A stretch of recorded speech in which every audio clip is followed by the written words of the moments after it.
कि इस बार किसको पूजना है और किसको पूरी तरह से पूज देना है। इसलिए कि विपक्ष कह रहा चुनाव आते ही ये सब करे जाते हैं, ये चुनावी स्टंट नहीं है। मैं समझता हूँ भारत बिहार में जितने भी पार्टियां हैं, कोई बिहार का विकास करने के नाम पर घर के झगड़ा को घर में ही समझौता करे, उसको राजनीति मत बनाए। देखिए, ये तो मूल रूप से सरकार के लोग बताएंगे। तो आज सनातन की हुंकार विश्व को बचाने की है, मानवता को बचाने की।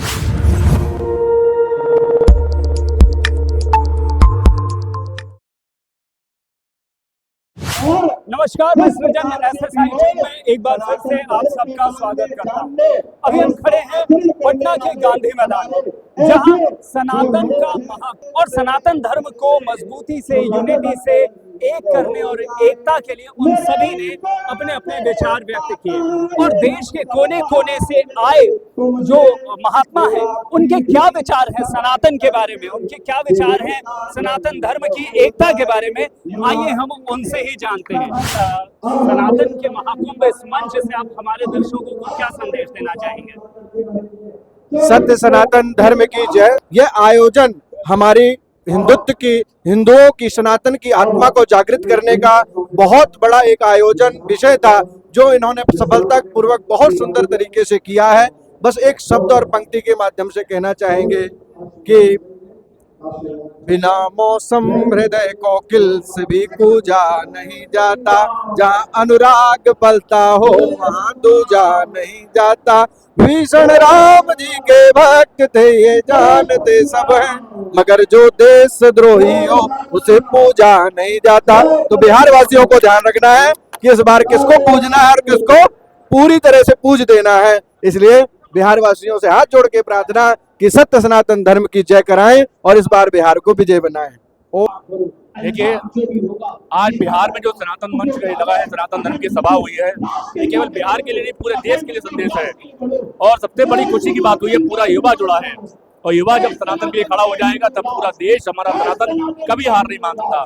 ये विधर्मियों का कुचक्र, ये विपक्षों का कुचक्र। अभी जैसे एक पत्रकार बहन ने पूछा कि विपक्ष कह रहा चुनाव आते ही ये सब करे जाते हैं, ये चुनावी स्टंट नहीं है। सनातन कोई चुनावी नहीं है, सनातन हमेशा है, रहेगा और रहा है। ये धर्म की बात है और एक दिन विपक्ष को भी झुकना पड़ेगा। हमारे उत्तर प्रदेश में पूरा विपक्ष आज सनातन के आगे नतमस्तक हो गया है। यह दिन आएगा कि बिहार में भी नतमस्तक पूरा विपक्ष होगा। मैं महत्वपूर्ण संदेश यह देना चाहूँगा कि अगर आज हम सचेत नहीं हुए, अगर आज हम एक नहीं हुए, वह समय दूर नहीं जब विदेशी आक्रांता नहीं, हमारे देश के, हमारे घर में आक्रांता छिपे हुए हैं, वो हमारे ऊपर आक्रमण करके हमें सर्वनाश कर देंगे। और कल हिंदू शब्द और हिंदी शब्द हमारे इतिहास का विषय बन जाएगा। इसलिए आज हमें सचेत होने की जरूरत है, एक होने की जरूरत है, समवेत होने की जरूरत है। बिहार हमेशा से जातियों में बटा रहा है, तो बिहार के जो जाति समीकरण है उसको किस तरह से एक होने का आप देखिए, बिहार में इसलिए लोग जातियों में बंटते हैं कि यहाँ शिक्षा की कमी है, शिक्षा की कमी है। और यहाँ मजदूर बन करके हम प्रदेश में जाते हैं, दूसरे प्रदेशों में जाते हैं, जिससे हमारी इज्जत भी घटती है, हमारी मान मर्यादा भी घटती है और बाहर जा करके हम मार भी खाते हैं। लेकिन बिहार में ये खूबी भी है, यहाँ जितनी शिक्षा है, भारतवर्ष में जितने IAS IPS बनते हैं 40% IAS IPS बिहार देता है। लेकिन फिर भी हम इतने भोले भाले क्यों बन जाते हैं पता नहीं। इसीलिए बिहार में आज आर्थिक उन्नति बहुत कम मात्रा में है। इसलिए हमारे नौनिहाल, हमारे युवा बिहार से बाहर जाते हैं और वहां से मुक्की खा करके आते हैं। हम स्वयं को एक होना पड़ेगा। मैं समझता हूं बिहार में जितने भी पार्टियां हैं, कोई बिहार का विकास करने के नाम पर कोई ध्यान नहीं देते हैं। क्या कहना चाहेंगे पटना वासी और देशवासियों को? देखिए, सनातन की आवश्यकता पूरे विश्व को है जी। पूरा विश्व एक ऐसे मोड़ पर खड़ा है जहां अराजकता है, युद्ध हो रहे हैं, मारकाट हो रही है, आतंकवाद हो रहा है।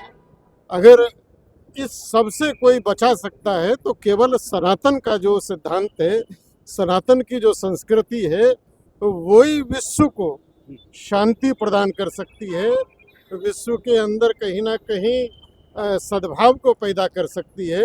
तो आज सनातन की हुंकार विश्व को बचाने की है, मानवता को बचाने की, पटना के गांधी मैदान से होगी।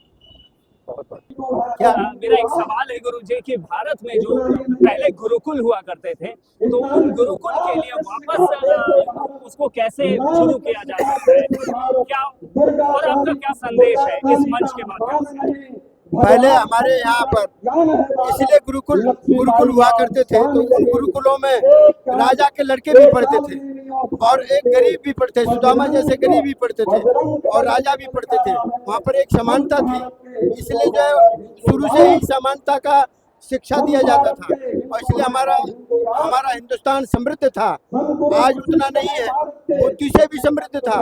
वहाँ पर जो है पहले किताबें उतना नहीं हुआ करती थी। पहले लोगों का इतना दिमाग तेज था गुरुकुलों में कि वो अपने आप कंप्यूटराइज हो जाते थे और सारी रिसर्च जितना हमारे वेदों में गुरुकुल में हुआ है उतना कहीं नहीं हुआ है। इसलिए गुरुकुल परंपरा दोबारा आना चाहिए जी। और इस सनातन के महाकुंभ के मंच से जो मूल रूप से आप क्या संदेश देना चाहेंगे हमारे दर्शकों? मैं मूल रूप से सनातन के विषय में कहना चाहता हूँ कि सनातन संस्कृति जो हमारी है वो परंपरा से आदि अंत इसका नहीं है, बाकी सनातन धर्म ही एक धर्म है।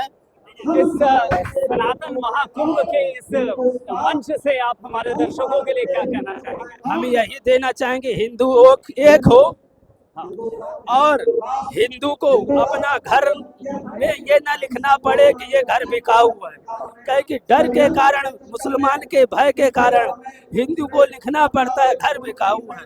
हिंदू में ऐसी एकता होना चाहिए, 100 मुसलमान हो 10 हिंदू हो, परंतु ये एक रहेंगे तो 10 100 के बीच में सुरक्षित रहेंगे। अगर एक नहीं रहेंगे तो 100 होकर भी 10 मुसलमान से डरेंगे, अगर एक नहीं रहेंगे। इसीलिए चाहे शूद्र के ऊपर आक्रमण हो, चाहे ब्राह्मण के ऊपर आक्रमण हो, चाहे वैश्य के ऊपर आक्रमण, किसी जाति के ऊपर आक्रमण हो, हिंदू को चाहिए चारों के चारों जाति एक होकर उसका विद्रोह करें। घर में झगड़ा होता है तो घर के झगड़ा को घर में ही समझौता करें, उसको राजनीति मत बनाएं। बहुत अच्छी बात कही गुरु जी आपने हिंदू एकता के लिए। बहुत हमारा सनातन जग गया पूरे विश्व में, भारत नहीं पूरे विश्व में सनातन धर्म ही मेन है और सब आगे बढ़ेगा। जितना भी बढ़ रहा है हमारे धर्म संप्रदाय सनातन से। बहुत बहुत धन्यवाद।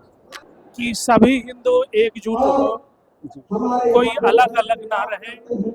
वर्ण व्यवस्था जो है वो तो रहेगा ही, लेकिन आपस में बटे नहीं। अगर आपस में बटेंगे तो कटना निश्चित है और उसके लिए लोग आगे लाभ लेंगे। तो ऐसा जीवन में कभी नहीं होना चाहिए। अपने धर्म पर, अपने कर्म के अनुसार सब आगे बढ़े। सबके लिए रास्ता है, सबका अपना अपना अभिमान है और अपना अपना कर्म है। सब उस पर आगे बढ़े। किसी को नीचा दिखाने के लिए कोई उनका कर्म ना करने लगे और अपने को श्रेष्ठ साबित ना करने लगे। ये सनातन है, यहाँ सबकी विधि व्यवस्था है, इसलिए उस सनातन के हिसाब से चले, शास्त्र के हिसाब से चले।